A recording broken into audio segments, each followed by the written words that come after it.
Tout commence au XVIIIe siècle, avec la famille Bergeret de Grandcourt, dynastie de financiers. C'est Pierre-Jacques Onessine Bergeret qui va acheter à son cousin, le comte de Cassan, les terres sur lesquelles sera construit ce beau pavillon.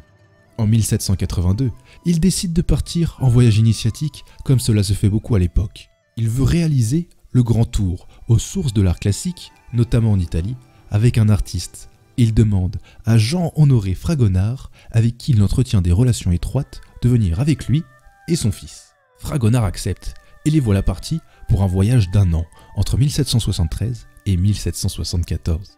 À leur retour, Bergeret fils va faire construire le pavillon chinois tel que nous le connaissons aujourd'hui. En effet, à cette période, la mode en France est aux fabriques, petite architecture en miniature qui orne un parc, en particulier celle d'inspiration chinoise avec des parcs à l'anglaise. C'est dans cet esprit que notre pavillon sera édifié entre 1781 et 1785. C'était en réalité un ensemble très ambitieux qui aurait dû être construit, puisqu'il devait compter 19 fabriques avec des ambiances et intentions différentes. Cela devait être un lieu enchanteur rivalisant avec Méréville et le désert de Retz. Mais seul le pavillon chinois pourra être construit à cause de la Révolution qui arrive à grands pas et empêche la suite de la construction. Notre pavillon chinois est de forme octogonale, avec un soubassement de pierre que surmonte une structure de bois. Il renferme une salle à colonnes doriques. En son centre se trouve un bassin circulaire qui sert entre autres à la régulation des eaux de l'étang.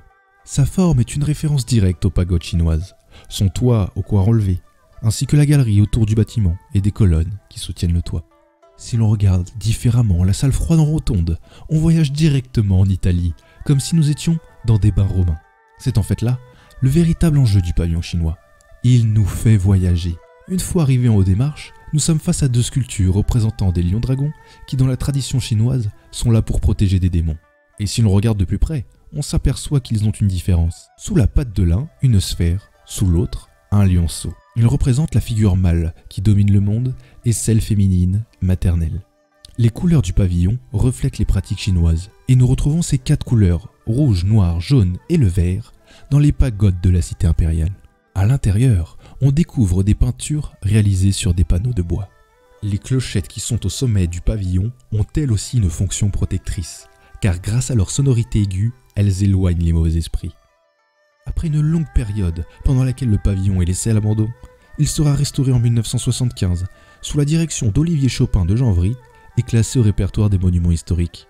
À cette occasion, un jardin public sera créé autour et la grille du château de Cassan déplacée et installée à l'avant du pavillon.